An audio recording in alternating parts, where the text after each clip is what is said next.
सच में दोस्त, जब ये घटना को हमने जब गूगल पर सर्च किया और जब किसी के वीडियो को यूट्यूब पर देखा, तो सच में यार मेरा हृदय भी कँपा गया कि आज के समय में देख लो कि भारत देश में जहाँ भी देखो लड़कियों के साथ दुष्कर्म, लड़कियों के साथ हैवानियत की जा रही है। कहाँ है देश की सरकार, कब जगेगी यार? कम से कम आरोपियों के लिए कुछ ऐसे सज़ाओं का प्रावधान कीजिए कि जो लोग एक बार करना सोचे उनकी रूह तक भी काँप जाए। दोस्तों, इस वीडियो में आप बने रहे अंत तक। मैं वीडियो में जो है वो सारी घटनाओं की चर्चा मैं आपसे करूंगा और इस वीडियो में जो भी आपकी राय है वो कमेंट बॉक्स में ज़रूर कमेंट करना। दोस्तों, एक 22 साल की जवान लड़की अपने घर से अचानक से लापता हो जाती है और जब इस चीज़ की सूचना घर वालों को मिलती है तो घर के जितने भी सदस्य होते हैं, यानी कि माँ बाप भाई बहन, सभी लोग उसकी तलाश करने लगते हैं। और तलाश करने के बाद लगभग 3 दिन के बाद उस लड़की की लाश मिलती है। लाश की दशा कुछ ऐसी होती है जिसकी आप कल्पना भी नहीं कर सकते हैं। इस घटना को दिल्ली के निर्भया कांड और कोलकाता में हुए डॉक्टर टेनी से इसको संबंधित किया जा रहा है। दरअसल जो लड़की होती है उसकी जब लाश मिलती है तो उसकी जो आंखें होती हैं वो फूटी हुई होती हैं, ऐसा कि मानो किसी ने नोचा हो। और उसके जो हाथ पैर होते हैं वो बंधे होते हैं और टूटे भी होते हैं उसके हाथ पैर।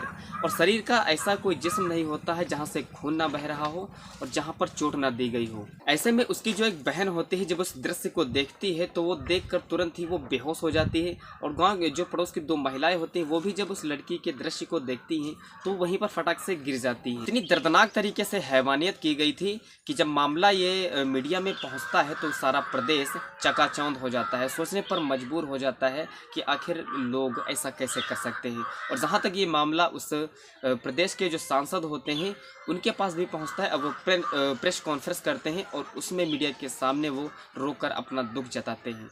तो आइए दोस्तों, इस वीडियो के माध्यम से हम जानते हैं कि आखिर उस रात उस लड़की के साथ क्या हुआ था, कौन थे वो दरिंदे जो उस लड़की के साथ ऐसी हैवानियत किए थे। दोस्तों, वीडियो स्टार्ट करने से पहले आपसे छोटी सी रिक्वेस्ट है कि यार चैनल को सब्सक्राइब नहीं किया है तो चैनल को सब्सक्राइब जरूर कर लें, ताकि समाज में जितने भी इंसिडेंट हो रहे हैं सबकी इन्फॉर्मेशन सबसे पहले आप तक पहुंचे। नमस्कार, प्रणाम, मैं आपका दोस्त शाश्वत। दोस्त, कैसे हैं आप सब? आशा करता हूँ कि आप सब बहुत अच्छे होंगे, मस्त होंगे। आज की जो सच्ची घटना मैं आपको बताने जा रहा हूँ, यह घटना है उत्तर प्रदेश के एक पवित्र जिले की, अयोध्या की, जहां पर एक लड़की के साथ इतनी दर्दनाक तरीके से हैवानियत की जाती है कि पूरा प्रदेश सन्न रह जाता है। ये वाक़या है करीब 30 जनवरी रात 10 बजे का, जहां अयोध्या में एक धार्मिक कार्यक्रम चल रहा होता है। और ये जो लड़की होती है ये उसी धार्मिक कार्यक्रम में कथा को सुनने के लिए गई होती है। अच्छा, जो लड़की होती है वो थोड़ा दिमाग से थोड़ा मतलब कि दिमाग का जो विकास होता है वो कम हुआ होता है, थोड़ा मेंटल टाइप की लड़की होती है। ऐसे भी करके वो जो लड़की होती है वो इधर उधर जाया करती है कार्यक्रमों में, तो रोज़ समय के अनुसार वो अपने घर आ जाती है। लेकिन उस दिन 30 जनवरी को जब वो अयोध्या में हो रहे कार्यक्रम में गई होती है तो उस दिन लड़की अपने घर नहीं आती है। घर वाले भी उस चीज़ पर ज़्यादा ध्यान नहीं देते हैं। वो कहते हैं कि ये तो धार्मिक कार्यक्रमों में आती जाती रहती है और समय से अपने घर आ जाती है। लेकिन जब वो सुबह सोकर उठते हैं तो देखते हैं कि उनकी जो बेटी होती है वो घर में नहीं होती है। ऐसे में सारे लोग बहुत ज़्यादा परेशान हो जाते हैं, इधर उधर तलाश करने लगते हैं अपनी बेटी की। और जो पड़ोस में कुछ लोग रह रहे होते हैं उनसे इस चीज़ के बारे में बताते हैं। तो जो पड़ोस वाले होते हैं उनको इस बात का आश्वासन देते हैं कि आप परेशान ना हो, आप चिंता मत करो, मैं मदद करूँगा आपकी बेटी को ढूंढने के लिए। कई दिनों तक ढूंढने के बाद जो लड़की होती है वो नहीं मिलती है। तो जो घर के जो परिजन होते हैं, जो पड़ोसी होते हैं, वो इस चीज़ को लेकर पास में अयोध्या के थाने में जाते हैं। जब थाने में जाते हैं तो जो पुलिस होती है वो इस पर एक्शन नहीं लेती है, एक्शन लेने से इनकार कर देती है। वो कहती है कि आप यहीं कहीं ढूंढो, शायद आपकी लड़की यहीं कहीं होगी। तो करीब 36 घर के सदस्य होते हैं और गांव वालों के ज़्यादा प्रयास करने के बाद जो वहाँ की पुलिस होती है वो 36 घंटे के बाद एक्शन में आती है और पूरी तरह से जांच पड़ताल करती है। और जो घर के परिजन होते हैं और जो गांव वाले होते हैं वो भी अपने बेटे की इधर उधर तलाश कर रहे होते हैं। तलाश करते करते जा पहुंचते हैं गांव के बाहर एक शौचालय होता है। शौचालय के पास जब जाते हैं तो देखते हैं कि उस लड़की के जो कपड़े होते हैं वो वहीं पर पड़े होते हैं। उन कपड़ों को वो पहचान जाते हैं और पहचानने के बाद वहीं आसपास में जो खून के छींटे पड़े होते हैं उस खून के छींटे को पीछा करते करते जा पहुंचते हैं गांव के किनारे एक तालाब होता है। तालाब के आसपास कहीं पर एक झाड़ियाँ होती हैं। उसी झाड़ियों में उस लड़की की जो लाश होती है वो पड़ी होती है। वो लाश पूरी तरह से खून से लथपथ होती है।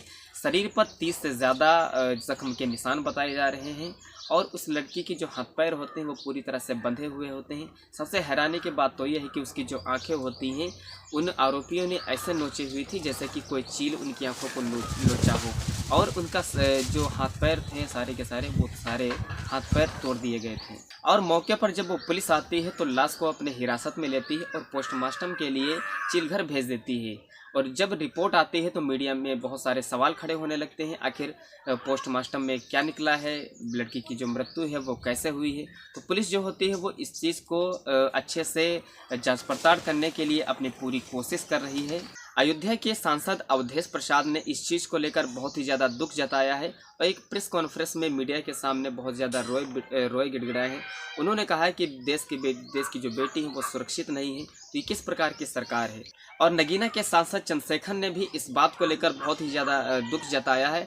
उन्होंने कहा है कि अगर हमारे देश की बेटी ही सुरक्षित नहीं है तो हमारे देश की ये कैसी सरकार है। संसद में सवाल खड़े हो रहे हैं इस चीज़ को लेकर। आरोपियों की पहचान इस कदर हुई है जिसमें से दिग्विजय सिंह, विजय साहू और हरिनाम कोरी, इन तीनों जो आरोपी हैं इनको पुलिस अभी अपनी हिरासत में ले ली है। हिरासत में लेने के बाद जो देश की सरकार है उन्होंने कहा है कि इन तीनों आरोपियों पर कड़ी से कड़ी कठिन जो है वो सजाओं का प्रावधान किया जाएगा। तो दोस्तों आज के समय में आप देख रहे हैं कि आखिर ज़्यादातर जो है वो निम्न कास्ट के वर्गों के साथ लोगों को सताया जा रहा है। तो जब मैंने इस स्टोरी को जब सुना या देखा तो मेरा हृदय जो है वो कँपकँपा गया और मैं भी इस चीज़ को लेकर बहुत ज़्यादा दुखी हूँ कि आज के समय में देखो कि लड़कियों के साथ क्या हो रहा है, क्या है देश का कानून, क्या है देश की सुरक्षा। यार महिलाओं के लिए कुछ भी नहीं बदलता है मेरे हिसाब से। तो दोस्तों इस वीडियो को लेकर आपका क्या कहना है, जो भी कहना हो दोस्तों कमेंट बॉक्स में ज़रूर कमेंट करें। और आपको ये जानकारी कैसी लगी, जानकारी अच्छी लगी तो वीडियो को लाइक एंड चैनल को सब्सक्राइब करके जरूर जाना। मिलते हैं नेक्स्ट वीडियो में एक सच्ची घटना के साथ, तब तक के लिए धन्यवाद।